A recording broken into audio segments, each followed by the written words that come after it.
Hello there and welcome to another Stompy 51 miniature adventure as you join me on my hobbying journey and a discussion and look at 30 balls of fungal toothy goodness that are the Squigs.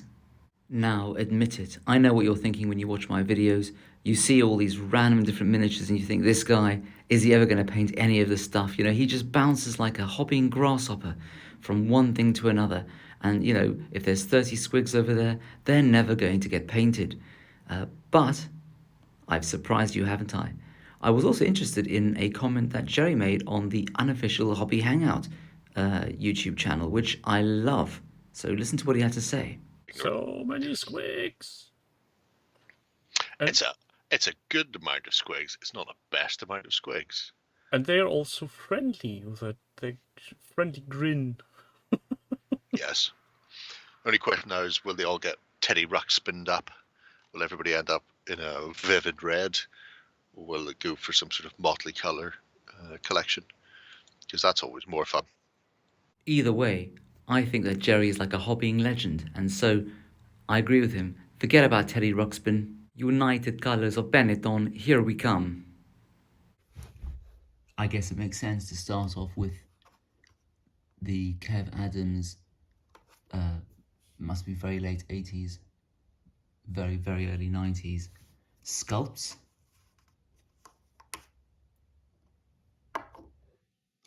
Why so serious? I couldn't help myself, as you'll see throughout, with a bit of blood for the blood god, kind of to show that these guys, having bounced forward, have done immeasurable damage to whatever they've impacted with their toothy teeth. I mean, the best part of these obviously is painting the teeth. The eyes, I just put yellow, a single kind of highlight, black dot, trying not to make it look too goofy, and then a kind of a white dot in each black dot. Him I painted first in about 2000, so he's a bit different from the others, but then I painted this pink lip to kind of fit in. He's my favourite. I mean, he's got a bit of a booger, as you call it, a bogey sticking out of his nose, and I might get some water effect and put it on the bogey as well as on the gums.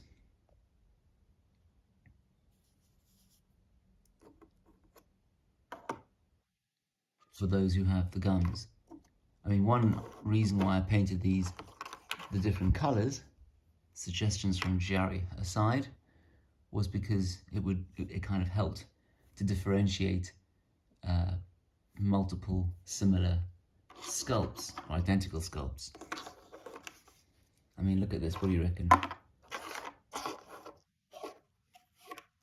So it does break it up, because look, there's 5 of this quite fun sculpt. Albeit, when they're in a group of 10, will you notice? And I think the answer to that must be no. I didn't feel I did the best with him because the approach that I took didn't quite work. The approach being that I spray painted these white, and then if it was yellow, I just slapped on some of that, and if it was red, I slapped on some of that.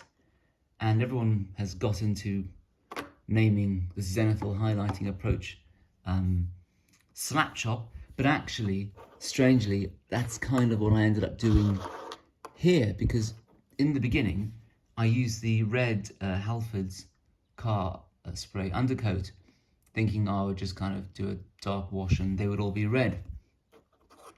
But then I realised that wouldn't be that exciting, and so I respray painted them white, kind of hovering it a bit up.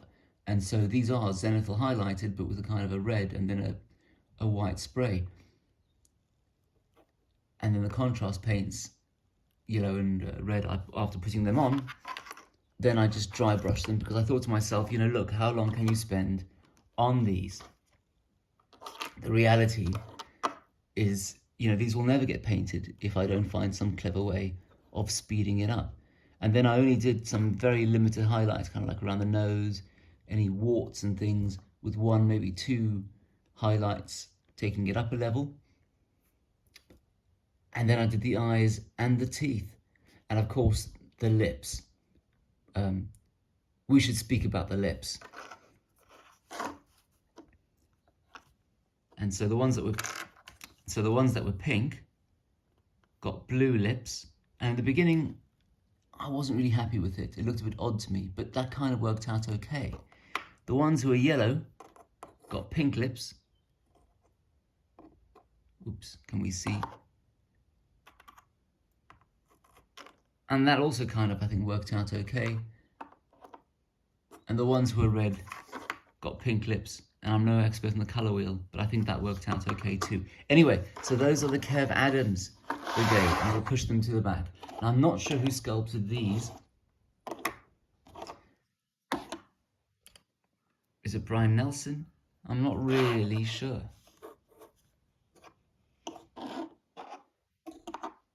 And these are great fun. I mean, they look like, you know, the sharks from the beginning of Finding Nemo. Hello there, mate. I just imagine them speaking in my best Australian accent. And there you can see what I did with the claws and teeth. I didn't want to go wild again, you know, these are only 3 colours up. A kind of flesh tone mixed in with a bone tone, mixed in with a bit of white. Not to go wild. This one actually was my favourite. You'll have to tell me what's your favourite. We'll do a top 10 in a minute. And he obviously looks like Slimer from the Ghostbusters. Who are you going to call?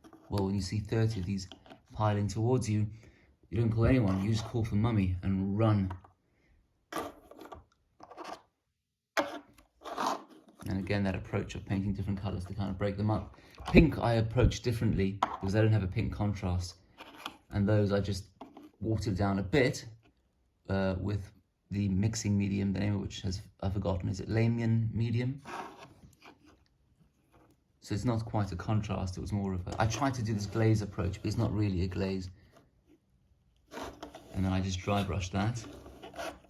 Now, when I say I painted 30 of these, I'm kind of exaggerating. I painted 27 and then spruced up 3, which I'd painted in 2007. And you can see this one is that different approach. So whereas that one is the contrast paint and a dry brush, this is, you know, all fully painted step by step. And why it keeps chipping, I don't know.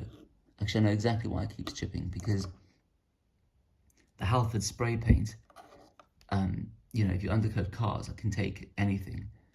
You know, I don't even know if there's a bit of acid in there. I need to be careful with how I use it. But then once you paint over it, it's basically that kind of, you know, Renaissance approach where they used to paint into wet plaster, the name of which has now escaped me, like in those ceiling paintings. So basically, it can't be scratched. I'm sure it can be scratched, but you'd have to throw it into a wall. Whereas this was just, you know, the usual Chaos Black undercoat followed by, you know, layered highlighting. So it can be scratched. And I keep picking out the little scratches, and then it keeps getting scratched again. Anyway. And then I think I did a kind of greyish blue with one of them. And where I wasn't happy with any of the painting around the mouth, I just put in blood for the blood god. And then there are these two, which were titanforge, which, you know, look great fun. You know, that's a very well sculpted miniature. But the thing is, they were so brittle. I mean, these are 10 years old. I'm sure titanforge has come on, not least given I think they might be 3D printing now on my mini factory. But you can see that kind of zenithal highlight underneath. And they were so brittle that when I kind of tried to break them off the bases to kind of stick them on, bits of foot came off. But I thought to myself, you know, look, these guys are just stupid. They're just teeth in a head, and a delivery mechanism for those teeth. And so if they've kind of pile dived into the ground and are kind of half burrowing in their way in their kind of zeal, their animalistic zeal, to get to the enemy, well, who'll notice in a family group? Anyway, I thought we should end with the kind of Squig crafts show. I don't know what it is in the States or other parts of the world, but in the UK, dog lovers, I think, meet once a year for the crafts show, where they kind of coiffure their pooches, you know, as if they're little supermodels, and they win little prizes based on, I don't know, how cute they are. It's not an area of interest. But anyway, I thought we could have a Squig crafts show. And there are 13 Squigs, lucky number 13, lucky for some. And maybe in your comments below you could vote. So Squig number 1, we've got what must be a Kev Adams, Why So Serious, at number 1 in pink there. Number 2, number 3, not sure who sculpted those more recent ones, or the metal as they are. Titanforge at number 4 there. Moonface at number 5, Kev Adams. Slimer in pink. Titanforge, no idea who sculpted that. Kev Adams. Kev Adams. Toofiness in yellow at number 9. Mr. Mushroom at 10, or Mr. Booger, depending on how graphic you wish to be. G'day Mate in his Australian sharkness at number 11. Another Kev Adams, fan favourite there because of the weird nose ring, and someone who seems to spend most of the time with his bum in the air and face into the ground at number 13, on which I will actually raise the puerile comment that the Titanforge miniatures include 1 or 2 more physical details that your Games Workshop just didn't want to invite controversy on. Anyway, I think we'll leave it there. The joke is I haven't actually been playing any fantasy games for a few weeks. I've been playing games of X-Wing, with people trying to drag me into Armada. That's not my stuff. And I'm not sure I want to make that kind of outlay, but I'll have to think about it. In any case, thank you very much for watching to the end. As ever, please do like, comment and subscribe.